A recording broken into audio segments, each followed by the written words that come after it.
হ্যাঁ, রাত্রি হয়ে গেছে, এখন আর তোমার যেটার উপায় নাই। শোনো, কারণ এই পৃথিবীটাকেই রক্ষা করেছে নারী। নারী শক্তি, বড় শক্তি, তোমার জানা নাই? আমি জানি। শোনো, রাত্র আর দিন ওইটা বললে চলবে না। একটা কথা শোনো, যখন বাড়িতে স্বামী স্ত্রী থাকে, বাবা থাকে না, আরো সাইড, আচ্ছা ঠিক আছে, হাতে নিয়ে নিলাম। ঘটনা হচ্ছে কি, যখন স্বামী স্ত্রী বাড়িতে থাকে, এক বাড়িতে তো থাকে স্বামী স্ত্রী, আপনারা থাকেন না? আপনাদের বাড়িতে বউ নাই, আছে না?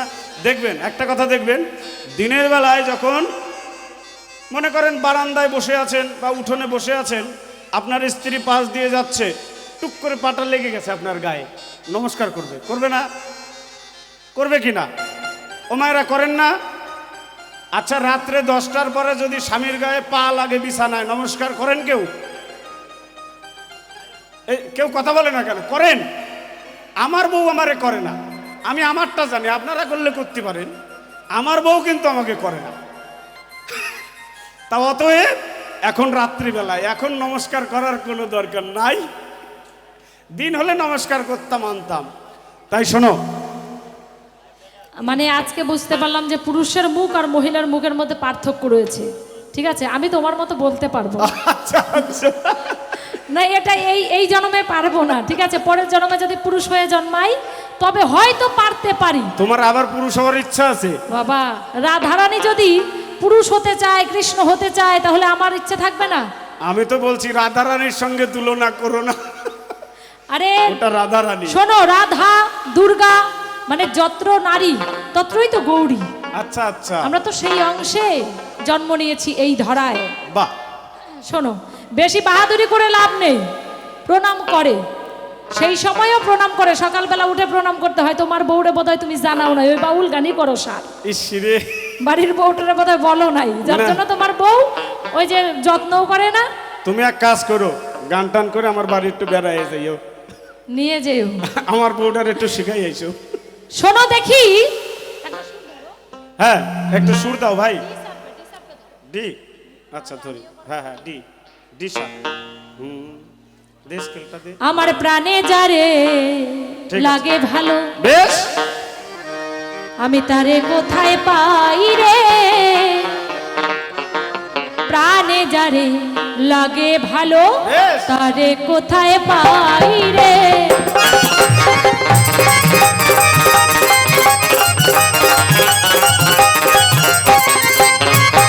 ওগো শোনো শোনো, ওগো রাবণ স্বামী, আস্তে আস্তে, মানে রাবণ বললে আবার রাগ হয়। আচ্ছা, রাবণ রে রাবণ বলবো না তো কি বলবো? বাবা, আচ্ছা, ঠিক বাবা। আছে, এই কয় ঘন্টার জন্য তো স্বামী বলতে হবে নাকি? এটা তো স্বামী না, এইটা হচ্ছে আসামি। আচ্ছা এই লাইনে আইছো, আসামি লাইনে আইছো, লাইনে কোথায় আসে? ওই আ তারপরে স্বামী কইছে কিনা? এখনো আটা আছে। আ তারপরে বলছে স্বামী, বলছে কিনা? হ্যাঁ, শোনো শোনো, ওগো আসামি আমি তোমারে জানা, মনে যারে লাগে ভালো, তারে কোথায় পাই গো? মনে যারে,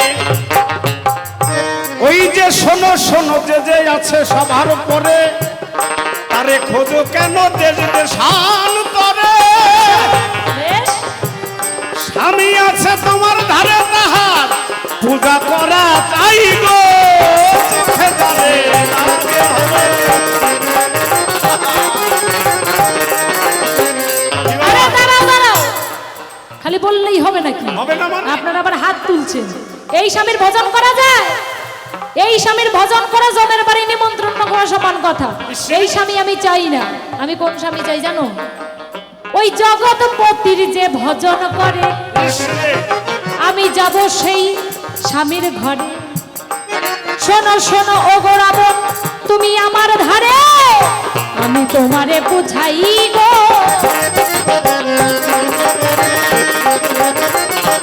শোনো, এই স্বামীর ভজন করো আগে ঘরে, তাহার পরে তুমি যাবে সেই স্বামীর দ্বারে। এই স্বামী যদি হয় অখুশি কোনো প্রকারে, তোমার আমার ভজন সাধন নষ্ট হয় গো। বিদায় গৌর হরিবল হরিবল। আগে ঘরের স্বামীকে সন্তুষ্ট করো। ঘরের স্বামী যদি অসন্তুষ্ট হয়ে যায়, যদি একবার বেজার হয়ে যায়, কোনো স্বামীতে কাজ দেবে না। আমি আগেই বলেছি নারী জাতির প্রতি ভজন, নারীদের অন্য কোনো ভজন নাই। কৃষ্ণ বিষ্ণু বৈষ্ণব নারীদের ধ্যান করাই অন্যায়। তুমি বোঝো না? আগে স্বামীরে ভজন করো। স্বামী হলো তোমার ইষ্টপতি, এটা হলো পতি। ঠিক আছে, যে শোনো শোনো, যে ঠিক রাখে গতি মতি জ্যোতি, সে হয় তোমার পতি। আচ্ছা বুঝো? আচ্ছা আচ্ছা শোনো, তুমি যদি নারীকে সম্মান করো তবেই তো আমি তোমাকে সম্মান করতে পারবো। আর অসম্মানের তুমি যদি কোনো কারণ অসম্মান নাই। করো তাহলে আমার তোমার প্রতি ভালোবাসা সম্মান আসবে কোথা থেকে বলো তো বাবা, দেখি? বাবা। হ্যাঁ, ওই যে সীতা, সীতাকে যে অশোক কাননে রেখেছো, আচ্ছা, আচ্ছা তুমি কি সীতাকে ফিরিয়ে দেবে না? আমি তো কখনো বলিনি দেব না। আমি তো প্রভু রামের আশা করছি, কখন বেটা আসে। আচ্ছা, রাম আসলে তো তোমার বংশে বাতি দেওয়ারও কেউ থাকবে না, ওইটা তুমি জানো না?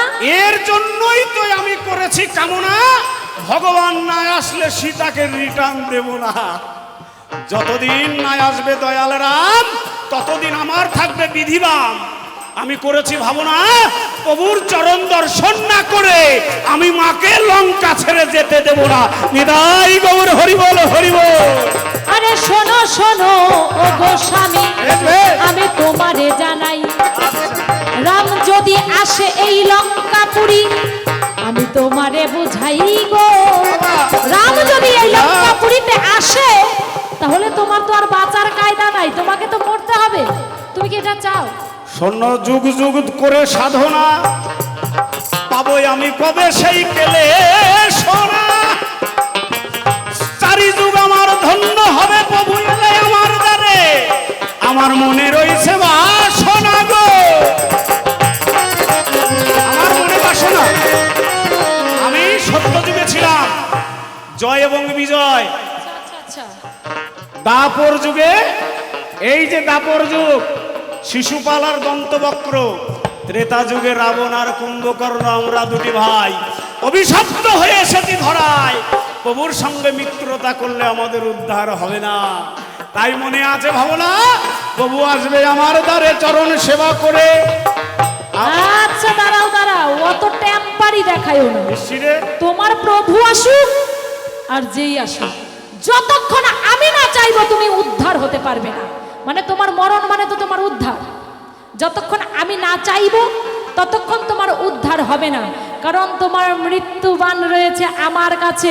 এই যে জায়গায় ধরা পড়ছে, আমার প্রশ্নটা মনে পড়ে গেছে, আমার প্রশ্নটা মনে পড়ে গেছে, যেটা করার ইচ্ছা ছিল।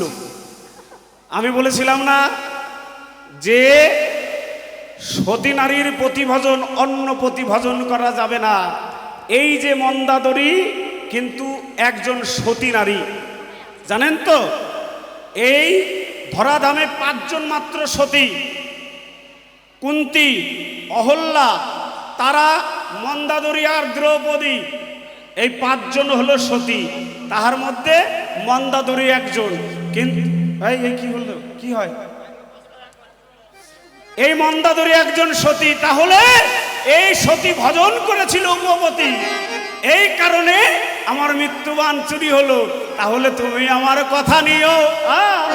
আরে মৃত্যুবান চুরি হলো মানে ব্যাপারটা কি? দাঁড়াও দাঁড়াও দাঁড়াও দাঁড়াও দাঁড়াও, বাজাবে না, বাজাবে না মাথা মানে? গরম করে দিচ্ছে। আরে মৃত্যুবান চুরি হলো মানে? মানে কি? মানে কি? তুমি অন্য পুরুষের সাথে কি করলা কি না করলা, সে আমার বান চুরি করে নিয়ে গেল, সেই মানুষটা কে? দেখছেন মুখের কোনো ঠিক আছে? মানে নিজে যেমন মানুষটাও তাই ভাবে। আমি মিথ্যা কথা কই না বাবা, আরে দাঁড়াও, মিথ্যা কথা কই না আমি বাবা। রাবণ। আমি বোঝাচ্ছি, তুমি রাবণ হও আর তুমি যাই হও, তুমি কি বললে যে আমি পরপুরুষের সঙ্গ করেছি নাকি? নইলে আমার বান চুরি হয়। বান চুরি হয় না। সতী নারীর কাছ থেকে কোনো ধন সম্পত্তি চুরি তুমি হয় না। তুমি যেমন তুমি হরিবল, আরেকজনকে হরিবল। ভাবো তেমন। আরে নিজের ঘরটা খোলা রেখে দরজাটা খুলে যদি তুমি বের হয়ে অন্য নারীর কাছে যাও, দরজাটা তো খোলা, পুরুষ ঢুকতেই পারে, পারে না? এটা আমি উদাহরণ দিলাম। শোনো, শোনো, শোনো, শোনো। এটা উদাহরণ। দাঁড়াও দাঁড়াও, একটা কথা হইলো, কথার মধ্যেই কথা হইলো, কন দেখি। দরজা খোলার জন্য ঢুকবে। হ্যাঁ ঢুকতেই আচ্ছা পারে। শোনো, মন্দিরের গেট খোলা থাকে, কুত্তো পর্যন্ত যাইয়ে প্রসাদ খায় না? আচ্ছা যায় কি কুর্তা চোরে পর্যন্ত- কিছু নেই, প্রসাদ প্রসাদের মতো থাকে। এই যে আস্তে, চোর কিছু নেই না মানে কি বলতে চাও তুমি? আমাদের কোচবিহার, ওই কোচবিহারে নাই, মদন মোহন বাড়ি, ওইদিকে হ্যাঁ? নেই। গোপাল চুরি হয়ে গেছে, মদন মোহন চুরি হয়ে গেছে, হয় না মানে? হবে তো, ওইগুলা লোক খালি ভালো না। বললেই হইলো নাকি? ও নামই তো কোচবিহার, ওইখানকার লোক ভালো নাকি? শোনো, ব্যাপারটা সেই জায়গায় না।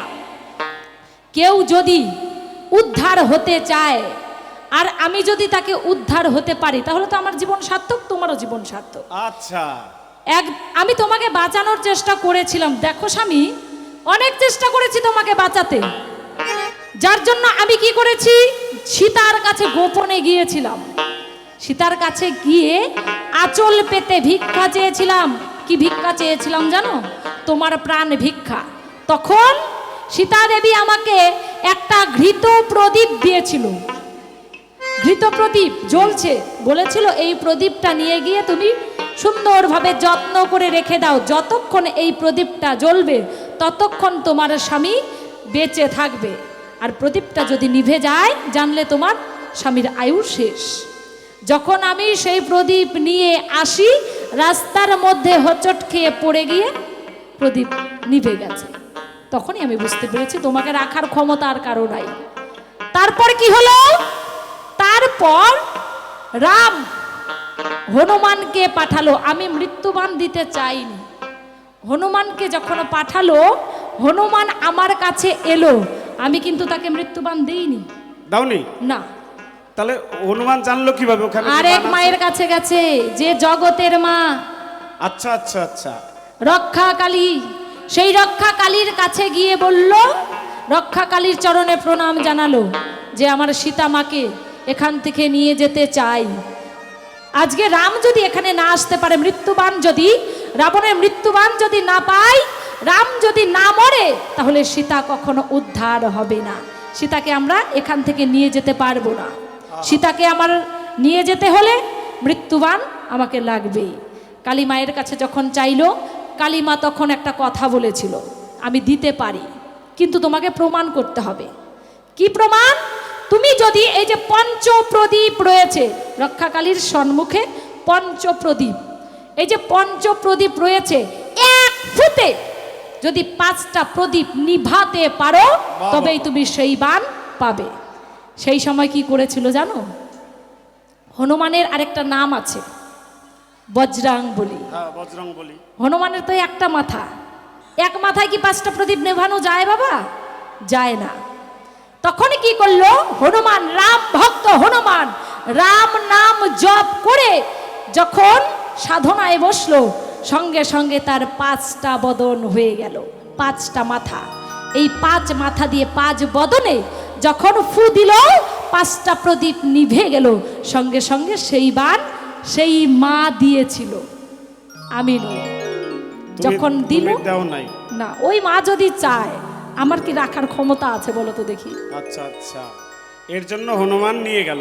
হ্যাঁ, যখন নিয়ে গেল তখন ওই যে রাম আসলো, রাম এসে তোমাকে উদ্ধার করে দিল। তোমাকে মারে নাই, তোমাকে উদ্ধার করেছিল। এটার দুঃখ নাই তো? তুমি উদ্ধার হয়ে যাচ্ছ। কোনো দুঃখ নাই না, কোনো দুঃখ নাই। তুমি উদ্ধার হয়েছো, তুমি তো মরো নাই, উদ্ধার হয়েছো। তুমি শুধু একা নও, উদ্ধার আর মরা আলাদা? হ্যাঁ আচ্ছা আচ্ছা, এটা উদ্ধার আর মরা আলাদা। আলাদা। আচ্ছা, তাহলে আমি মরি নাই, তাহলে তাজা আছি। আরে তাজা মানে মরলেও তো মানুষ বেঁচে থাকে। আচ্ছা, সেরকম কর্ম করতে হবে কি বাবা? তাই তো, সেরকম কর্ম করতে হবে। আমি যদি মরে যাই, যেন আমি পৃথিবীতে বেঁচে থাকি, সেই কর্ম করতে হয়। তাই তুমি মরবে না। তোমার আগের কথা নাই জানা? হ্যাঁ, নারায়ণ মা লক্ষ্মী তার দ্বারের দাঁড়িয়ে ছিলে, সেই সময় কি কথা হয়েছিল তোমার জানা নাই? সেই জন্য আমি তোমার উদ্ধারের পথ আমি করে দিয়েছি। তাহলে রাবণ উদ্ধার হয়ে গেল। মিছামিছি দ্বন্দ্ব কেন করব বলো?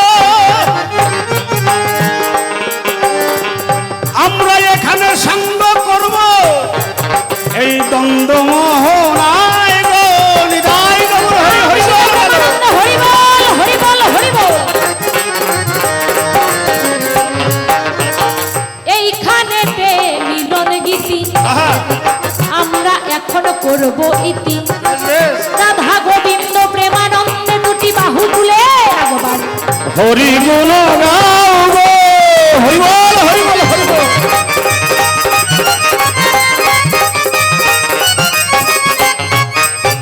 এখানেই আমাদের মিলন গীতি সমর্পণ করলাম। সময় হয়ে গেছে, একটা গান গাই, আচ্ছা তুমি গান গাও। তারপর আসর ছেড়ে যাই।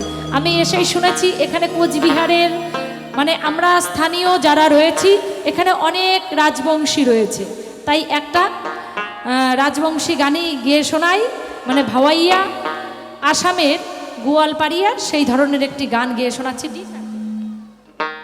গেয়ে আমাদের অনুষ্ঠান আমাদেরটা আমরা সমর্পণ করব, তারপর মঞ্চে পরবর্তী শিল্পী চলে আসবে।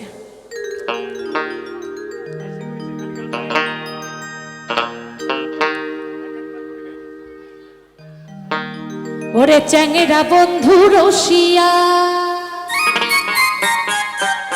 বড় ঘরত বসিয়া গান গায়ে দহ তোরা নাঙ্গেয়া। ওরে বাকু বকু মহা বাকু বকু মা ঢোলের বাজে না। ওরে বাকু বকু মহা বাকু বকু মা ঢোলের বাজে না। মুয়ো কয়ো বলা নারী মোহনটা মানে না। হরি বল হরি বল হরি বল।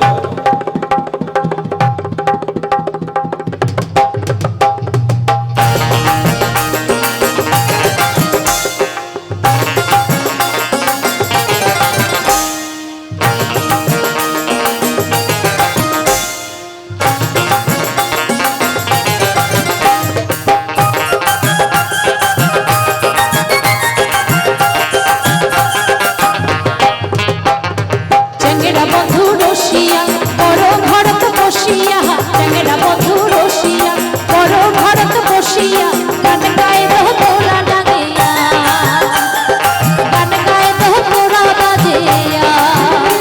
ওরে বাকু বকু মা ঢোলের বাজে না।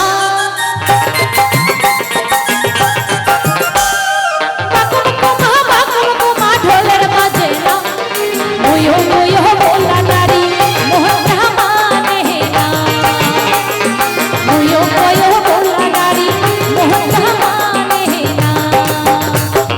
চ্যাংড়া বন্ধু রসিয়া বড় ঘরত বসিয়া, চ্যাংড়া বন্ধু রসিয়া বড় ঘরত বসিয়া গান গায়ে দহ তোরা ডাঙিয়া, গান গায়ে দহ তোরা ডাঙিয়া।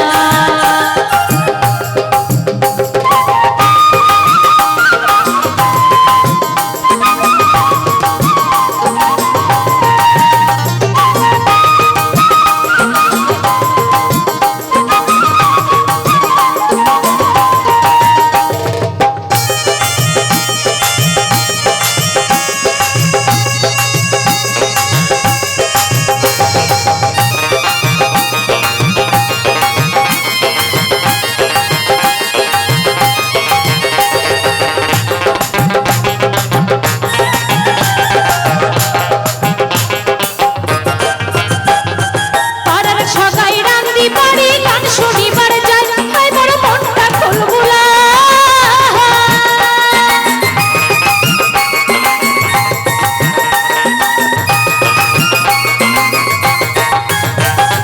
পাড়ার সগাই রান্দি বাড়ি গান শুনিবার যায়, তাই বড় মনটা খুলবুলা। পানিয়া মোড়া যাবার দিলে মই হবে নোহা, পানিয়া মোড়া যাবার না দেয় ইহা মন করিয়া যা। পানিয়া মোড়া যাবার না দেয় ইহা মন করিয়া যা। ওরে চ্যাংড়া বন্ধু রসিয়া বড় ঘরত বসিয়া, চ্যাংড়া বন্ধু রসিয়া বড় ঘরত বসিয়া গান গায়ে দহ তোরা ডাঙিয়া, গান গায়ে দহ তোরা বাজে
তো যাই হোক, অনেক আগেই 100 টাকা দিয়ে একজন বাবা আশীর্বাদ করেছিল, সেই দান মাথায় তুলে নিলাম।